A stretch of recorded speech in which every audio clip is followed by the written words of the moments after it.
Daghan nato mahadlok kitang mamatay bisag kitang mga Kristiyanos. Lingi ay mong tupad ning na excited kang mamatay. Ha? Hadlok kita. Mao na ang mga tinun-an nahadlok sad sila sa gisigig sulti ni Hesus pagpadong nila sa Jerusalem nga padong na siyang patyon.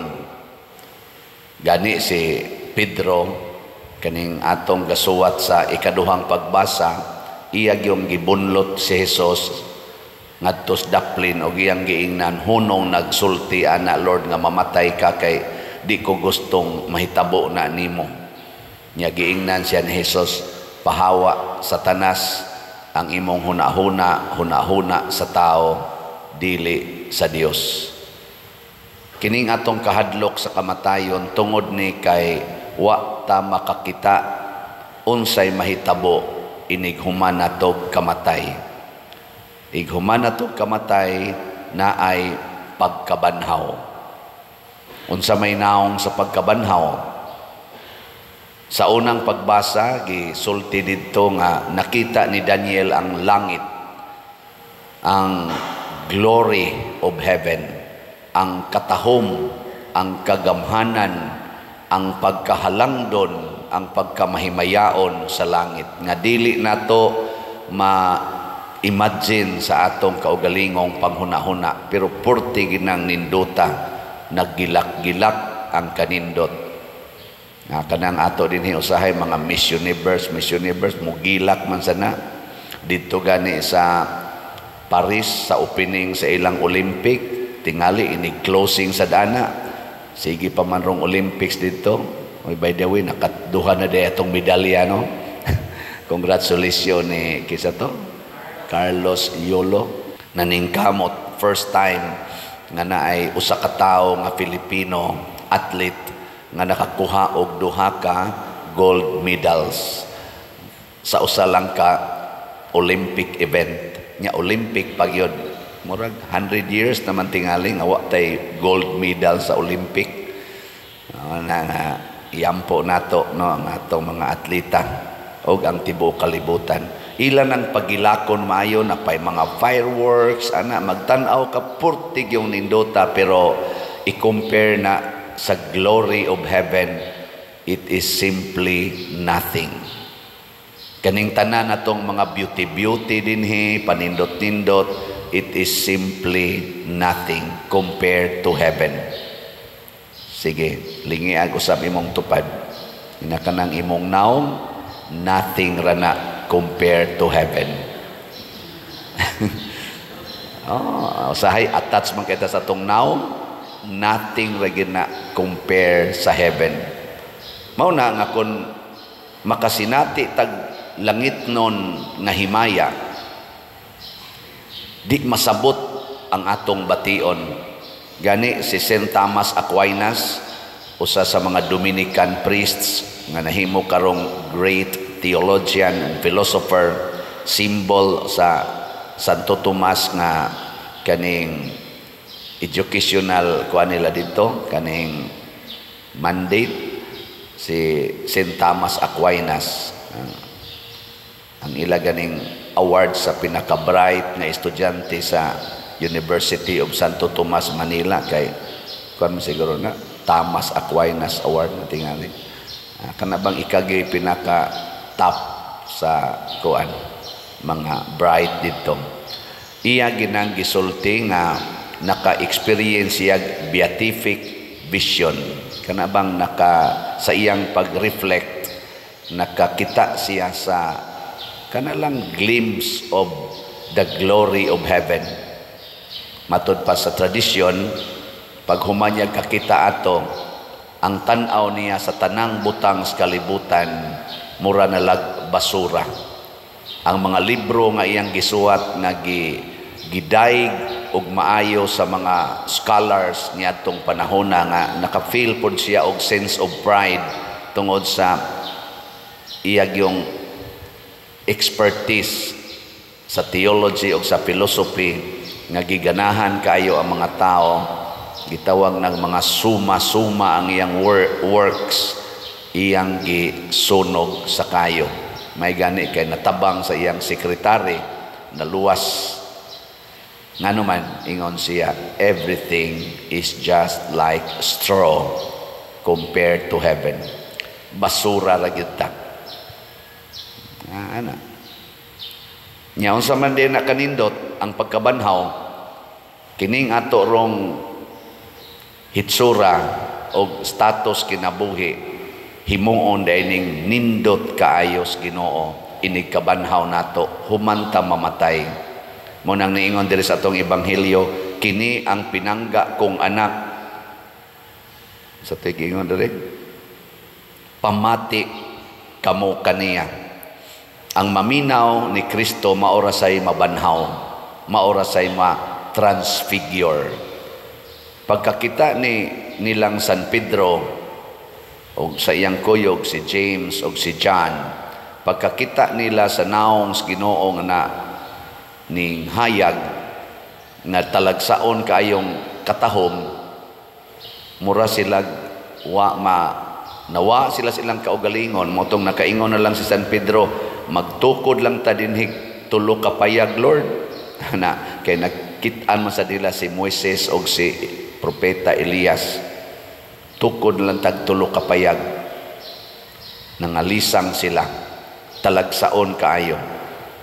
Kanabitang tao nga magsunod sa Ginoo, ang naong sa dana talagsaon, like Mother Teresa of Calcutta. Normal kayo ang iyang naong kung atong tanawon, pero talagsaon kay siyag naong nga atong makita sa iyang mga binuhatan. Muna sa iyang panahon ni Mother Teresa, tanan nga mga great leaders sa kalibutan, masan gobyerno man or sa simbahan, Kristiyano man or dili Kristiyano, naggubat man or nagkahiusa, mutahod yun ni Mother Teresa. Karon santa naman na siya, Saint Mother Teresa, Calcutta. Gilingi ako no imong tupad, ing natanaw nimo sa akong naong talagsaon. Ing na ano, talagsaon ba? Naong? Common kay naong. Kung suwaya na to panindot ang atong naong o ang atong mga celebrations nga mura kunuhay mo portray sa langit nung himaya, unya in a human way, imbis mo nindot, mo bati. Kanang beauty, kanang word nga beauty. Beauty belongs to God. Only God is beautiful. Everything is just like nothing or equivalent to clay.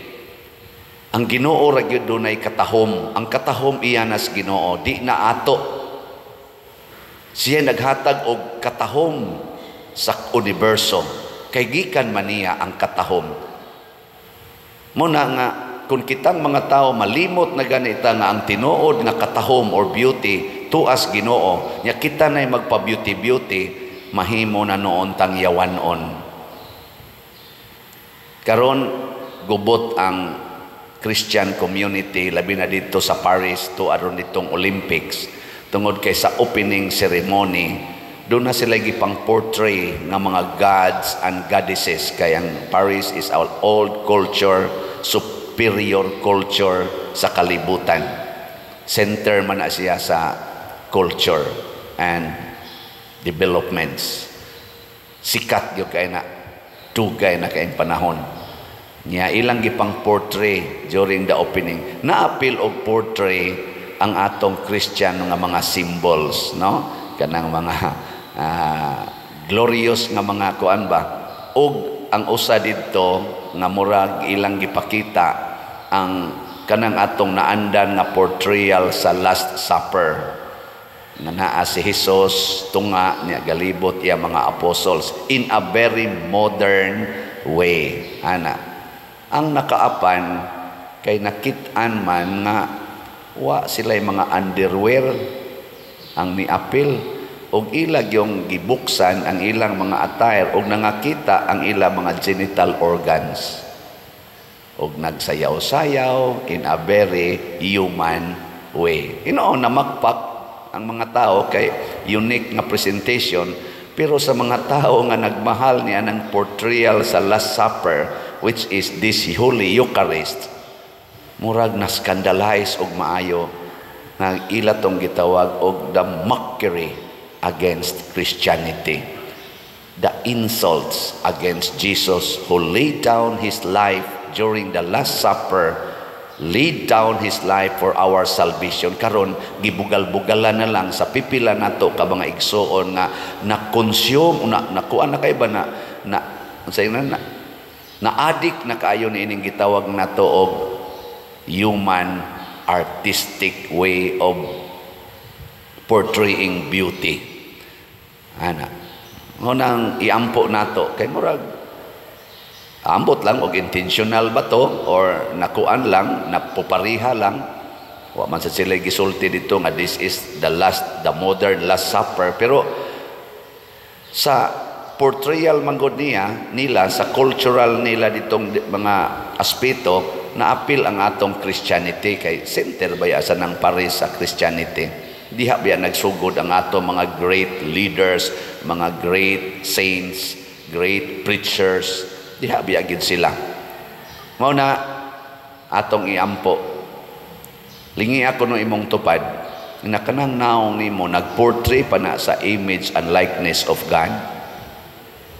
Na kanang imong naong bang kanang imong pagpa-colors buhok, pag-kiss-kiss kilay, pag-make-up diha. Is it still portraying the beauty of God? Di ba? Kanang manimba din usahay, no? Di naman kay daghan nga magsulob ana mga spaghetti, mga sleeveless, kanya pakita nga ni aning ilang mga unsay tawag anang kanal-kanal din unsa man na, are you still portraying nga ikaw usa ka Kristiyano?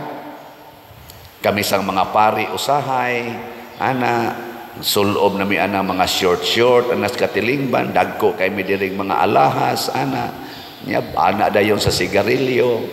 Are we still portraying the image and likeness of God? Ang among mga activities, tanawa sad mi mga pari, are we doing what is the image and likeness of Jesus in this world? Ang among mga sports, ang among mga cars, among mga balay, ang among pagportray sa among kaugalingon. Muna na iningon ako, Pader, unsa may imong comment aning na-scandalize man kuno dito sa Paris? Nako, ay din alang tamo adto sa Paris, oy kalayo ato, o magikukaanhaan ang lugara. Dinhi na lang sa atong locality, kitang mga Katoliko sa Pilipinas, kaming mga pari, mga madre, kamong ni ang sigig simba, kumusta ang atong image in public, atong public image? Nagpakita ba ta sa kahimayaan sa Dios sama sa gipakita ni Kristo during the transfiguration? Kana ang mga sinuluban ron sa atong mga batanon, ang ilang mga premarital sex activities, kaning pagkinabitay, kising kinabitay niya nagserve og simbahan na ay mga kabit na nagsimba gasigig puyo-puyo. Are we still witnessing the glory of God? Or ang ato na lang yung glory, ang atong pleasures? Mo-check ka tingali tayo.